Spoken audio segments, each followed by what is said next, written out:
All right, so I had to show off my new t-shirt. In a world where you can be anything, be kind. How cute is this? Just had to show you. All right, happy terrific Thursday. I did terrific Tuesday. Happy tremendous Thursday. How about? Today we're going to be continuing with The Lion, the Witch, and the Wardrobe. We're going to be doing chapter 4 today. Mr. Edmund has just met the White Witch and she wasn't exactly the most friendly gal in town. But we'll see how that all pans out. This afternoon, I'll be meeting at 1 o'clock with Miss Nagdev's class for social studies. So please meet me 1 o'clock with your social studies textbook and your reading response, or your chapter review packet and a pencil, and we'll get going with that. Also, chapter 7, lesson 4, social studies, is already posted on my YouTube channel. So you can listen to the lesson on lesson 4, do your questions in your packet, and start making your flashcards or whatever you do to be successful on your chapter 7 social studies test, which will be next Wednesday. Yes, there will be a Kahoot tomorrow. So 1 o'clock Kahoot on what we've read so far in Lion, the Witch, and the Wardrobe.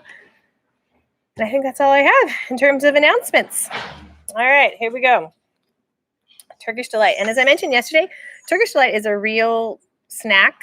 I love that the garbage man is here. You get a little background music. Turkish Delight is a real treat that is served all over the world. It's originally from Turkey. It's kind of like I don't know, how do you describe it? It's kind of like gummy-ish. Sometimes it has nuts in it and like powdered sugar around the outside. There's different varieties. There's some varieties I like and some varieties not so much. Ooh, I'm going to sneeze. Maybe, not going to sneeze. But this Turkish Delight that the witch is going to offer is an enchanted Turkish Delight. So there's some type of magic that goes with it. All right, so Lucy is somewhere in the wardrobe too. Edmund can't find her anywhere, or hasn't really looked for her because he's come across the White Witch, and we'll see what happens from there. Turkish Delight, chapter 4. But what are you? Said the queen again. Are you a great overgrown dwarf that has cut off its beard? No, your majesty, said Edmund. I never had a beard. I'm a boy. A boy? Do you mean that you're a son of Adam? Edmund stood still, saying nothing. He was too confused by this time to understand what the question even meant. I see you are an... She calls him a bad name. I'm not going to say it. Whatever else you may be, said the queen. Answer me once and for all, or I shall lose my patience. Are you human? Yes, your majesty, said Edmund. And how, pray, did you come to enter my dominions? Please, your majesty, I came in through a wardrobe. A wardrobe? What do you mean, a wardrobe? I just opened a door and I found myself here, your majesty, said Edmund. Ha, said the queen, speaking more to herself than to him. A door from the world of men. I have heard of such things. This may wreck all, but he is only one, and he is easily dealt with. As she spoke these words, she rose from her seat and looked Edmund full in the face, her eyes flaming. At the same moment, she raised her wand. Edmund felt sure she was going to do something dreadful, but he seemed unable to move. Then, just as he gave himself up for lost, she appeared to change her mind. Oh, my poor child, she said in quite a different voice. How cold you look. Come and sit with me here on my sledge, and I will put my mantle around you, and we will talk. And the mantle is like a fur kind of wrap thing. So she's like, here, cuddle up with me. Edmund did not like this arrangement at all, but he dared not disobey. He stepped onto the sledge and sat at her feet, and she put a fold of her fur mantle around him and tucked it in well. Perhaps something hot to drink, said the queen. Should you like that? Oh, yes, please, your majesty, said Edmund, whose teeth were starting to chatter. The queen took from somewhere among her wrappings a very small bottle, which looked as if it were made out of copper. Then, holding out her arm, she let a drop fall from it into the snow beside the sledge. Edmund saw the drop for a second in midair, shining like a diamond. But the moment it touched the snow, there was a hissing sound. And there stood a jeweled cup full of something that steamed. The dwarf immediately took this and handed it to Edmund with a bow and a smile. Not a very nice smile. So he's like, drink up, buddy. Edmund felt much better as he began to sip the hot drink. It was something he had never tasted before, very sweet and foamy and creamy, and it warmed him right down to his toes. "It is dull, son of Adam, to drink without eating," said the queen presently.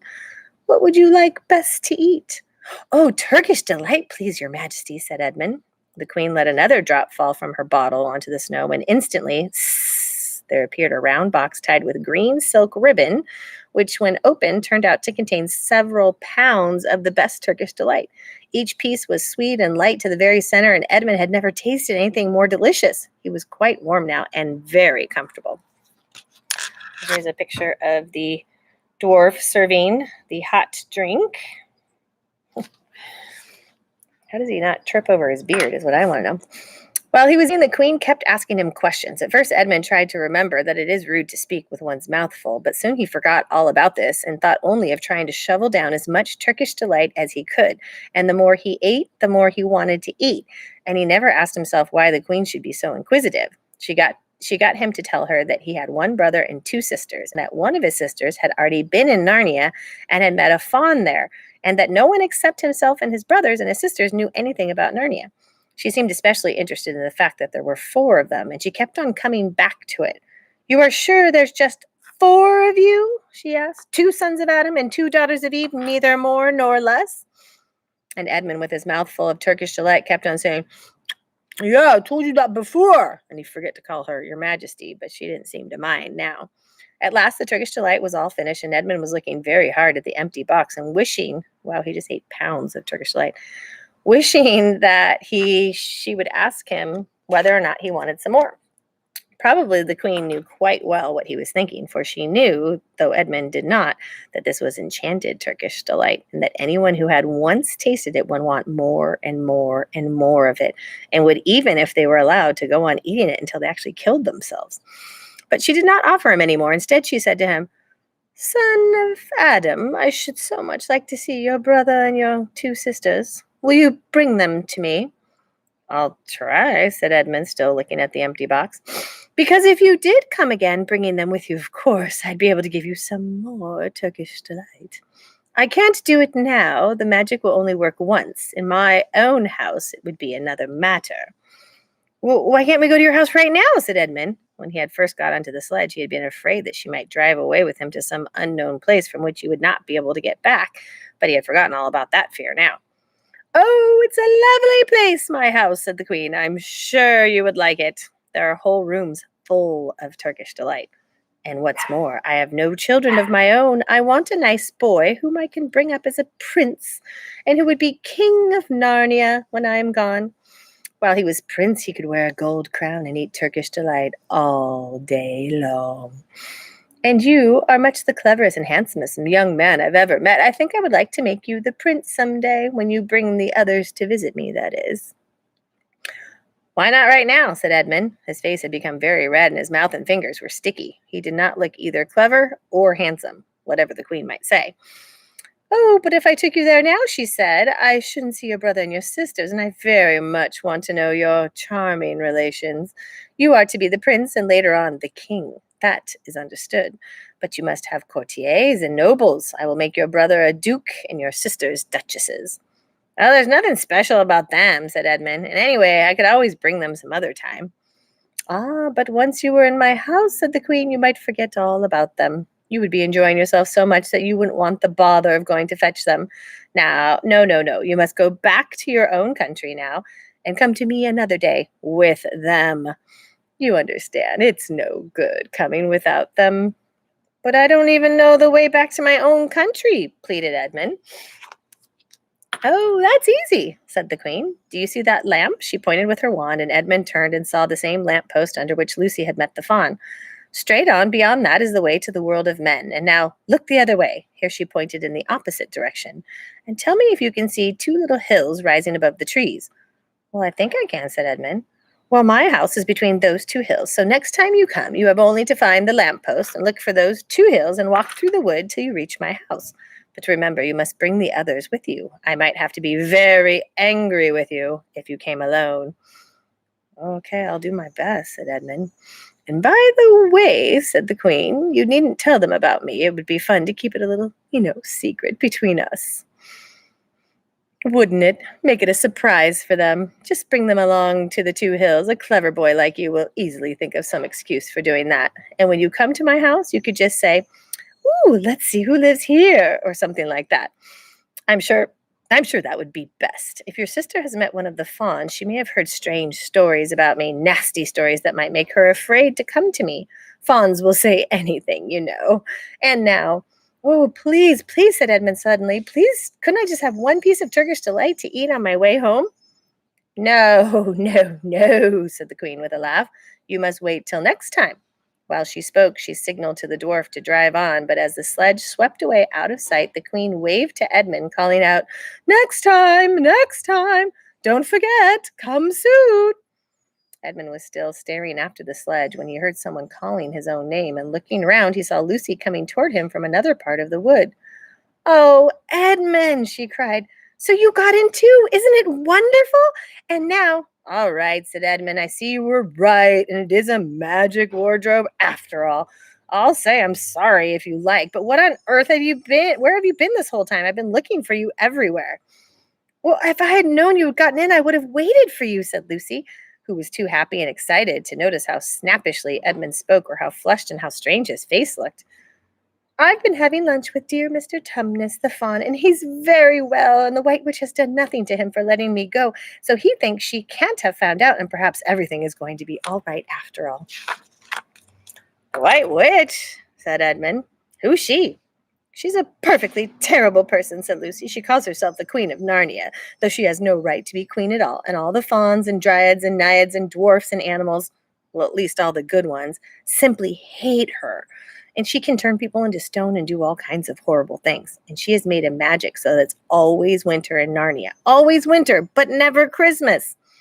And she drives about on a sledge drawn by reindeer, and her wand in her hand and a crown on her head. Edmund was already feeling a little bit uncomfortable from having eaten too many sweets, and when he heard that the lady he had made friends with was a dangerous witch, he felt a little bit more uncomfortable.